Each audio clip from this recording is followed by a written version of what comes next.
Sebelumnya Mbak Kaira dapat WA saya dari mana? Dari teman saya. Oh, jadi Mbak Kaira dengan sukarela mencari tahu saya ya? Iya. Baik Mbak Kaira, saya izin memperkenalkan diri saya dahulu ya. Perkenalkan, nama saya Nuni, biasa dipanggil Ibu atau Mbak. Sebelumnya Mbak Kaira apa sudah pernah mengikuti konseling? Belum. Baik, saya jelaskan dahulu ya apa itu konseling individu. Jadi konseling individu itu adalah proses pengentasan masalah pribadi klien Mbak Kaira yang diselenggarakan oleh saya sebagai konselor dengan tujuan mengurangi penilaian negatif terhadap diri klien dan menyelesaikan masalah klien. Baik, sebelumnya Mbak Kaira datang ke saya dengan secara sukarela. Iya. Baik, jadi dalam konseling itu memiliki beberapa asas Mbak. Saya bantu jelaskan dahulu ya. Yang pertama dan menjadi kunci itu ada asas kerahasiaan. Jadi Mbak Kaira jangan takut masalahnya nanti akan terbongkar atau tersebar. Jadi kami akan menutup rapat masalah Mbak Kaira tanpa diketahui oleh orang luar. Mbak percaya sama saya? Percaya. Baik, lalu ada asas kesukarelaan Mbak, di mana saya berharap Mbak dapat secara sukarela menceritakan masalah Mbak kepada saya. Begitupun dengan saya secara sukarela akan membantu Mbak penuh dengan perhatian. Mbak siap ya? Baik, lalu ada asas keterbukaan Mbak, di mana saya sangat berharap Mbak terbuka secara penuh kepada saya. Apa yang Mbak permasalahkan, apa yang Mbak rasakan. Lalu ada asas keterbukaan Mbak, di mana saya minta Mbak untuk terbuka. Karena saya berharap Mbak terbuka secara penuh kepada saya. Apa yang Mbak permasalahkan, apa yang Mbak rasakan, yang akan kita bahas hari ini. Baik, lalu yang terakhir itu ada atas keputusan akhir di tangan klien. Jadi nanti hasil akhir Mbak mau nerima atau menolak, menjalankan atau tidak dijalankan setelah Mbak, tidak memaksakan apapun dan tidak menekankan apapun ya Mbak. Kalau gitu kita mulai saja Mbak. Kira-kira apa yang ingin diceritakan oleh Mbak? Jadi gini. Jadi hari ini Kaira tuh ada masalah organisasi sama di perkuliahan. Di organisasi itu Kaira ada beberapa kegiatan Pak.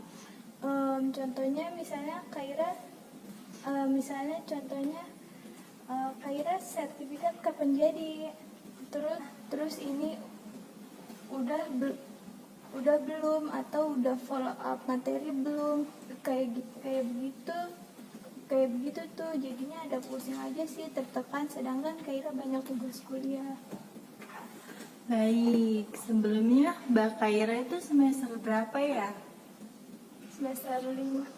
Baik, sebelumnya Mbak Kaira mengikuti organisasi itu secara sukarela atau karena terpaksa? Awalnya sih sukarela ya Mbak, karena Kaira sendiri yang ingin bergabung, terus pada akhirnya Kaira keberatan sih, karena mungkin di awal tuh belum banyak tugas gitu kan.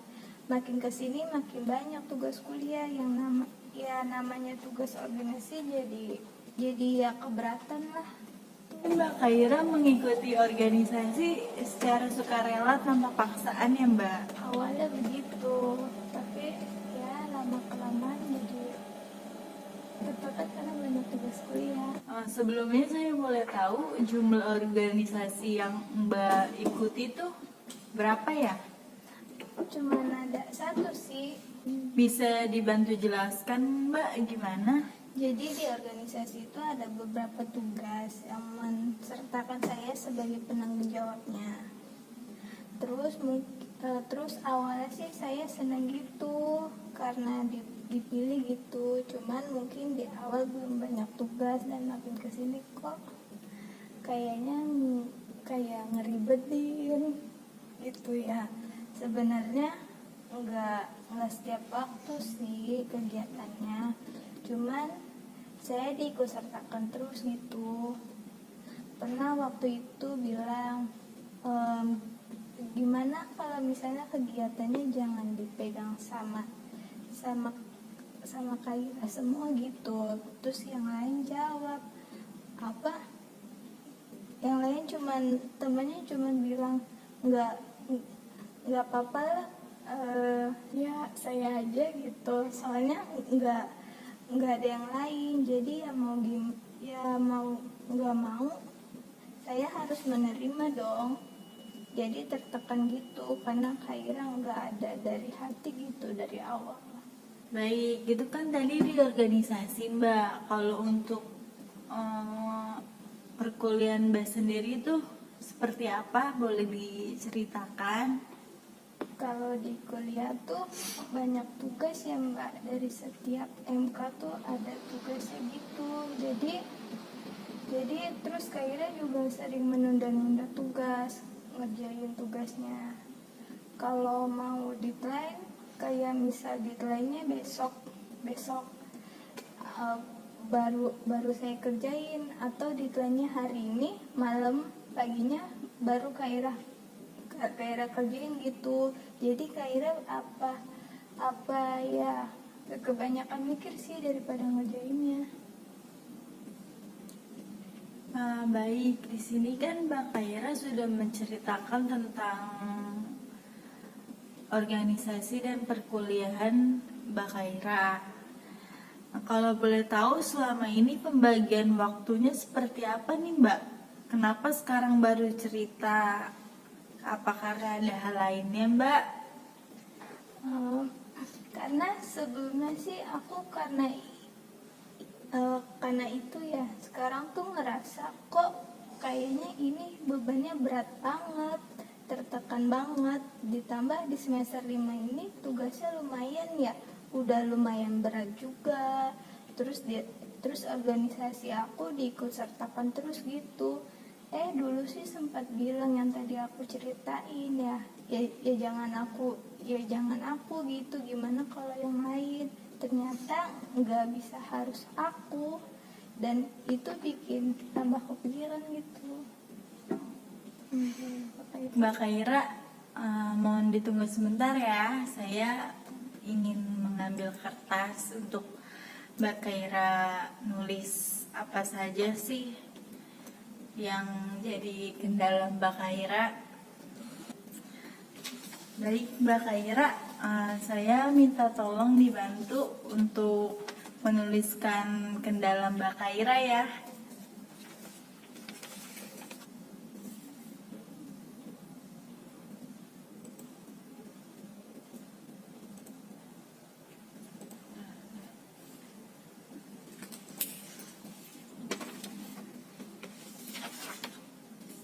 Baik, sebelumnya terima kasih ya Mbak Kaira. Kalau dilihat dari sini kendala Mbak tuh yang pertama mengerjakan tugas mendekati deadline. Terus tugas berat suka menumpuk. Terus sama rasa malas nih Mbak. Yang menjadi sebelumnya saya ingin memberikan selamat dulu nih kepada Mbak Kaira. Mbak sudah menyadari masalah apa yang ada di diri Mbak. Maaf ya Mbak, karena nggak semua orang menyadari itu. Saya salut sama Mbak Kaira. Baik, dari 3 poin kendala Mbak di sini tuh, yang pertama yang menjadi highlight saya tuh rasa malas nih Mbak. Maksudnya di sini tuh gimana Mbak? Malas yang membuat Mbak tertekan atau karena tertekan itu yang membuat Mbak malas. Bagaimana itu Mbak, bisa dijelaskan kepada saya? Ya, rasa timbul malas karena karena tertekan aja jadi malas gitu Mbak. Baik Mbak, dari ketiga masalah tadi saya minta tolong Mbak menuliskan kembali kegiatan apa yang Mbak Kaira itu udah diizinkan. Kegiatan apa yang bikin Mbak Kaira tuh semangat kembali. Saya minta bantu tuliskan kembali ya Mbak.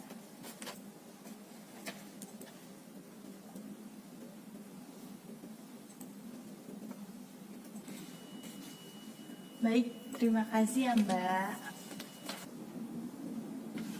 Baik, di sini ada 3 hal yang membuat Mbak semangat ya. Yang pertama itu ada fokus, yang kedua ada teman yang mengingatkan, dan yang ketiga termotivasi dengan teman yang mengerjakan tugas. Tampaknya nomor 2 dan nomor 3 ini saling berkaitan ya Mbak. Dengan adanya Mbak mengikuti organisasi dengan kegiatan kuliah, susah gak Mbak? Agak susah sih, karena emang masih sibuk. Kalau kita ikut organisasi pasti sibuk. Baik, di sini tuh yang nomor 3 itu termotivasi dengan teman yang mengerjakan tugas. Contohnya tuh seperti apa ya Mbak? Jadi aku ini di grup WhatsApp, jadi ada isinya itu teman kelas. Ada beberapa orang lah di grup itu, mereka kadang kalau misal ada tugas suka nanya gitu. Kayak contohnya kalian udah ngerjain tugas ini belum? Itu nanti ada teman yang jawab, nih aku udah ngerjain setengah, atau aku udah tapi baru sedikit. Nah dari situ hatiku kok yang lain udah, aku belum gitu. Nah dari situ tuh baru aku kayak ngerasa termotivasi. Sebenarnya sih ke arah lebih positif ya, buat bisa ngerjain tugas. Yang lain udah, masa aku belum, kata aku gitu kan. Pada akhirnya aku kerjain walaupun sedikit gitu, tapi itu sih yang bikin aku semangat. Baik, jadi itu bisa meningkatkan rasa semangat Mbak ya. Baik, tujuan Mbak sendiri itu untuk perkuliahan itu apa ya Mbak? Yang pasti itu bisa lulus dengan IPK kumlot, terus juga predikat kumlot, terus lulus maksimal tepat waktu 4 tahun gitu sih Mbak.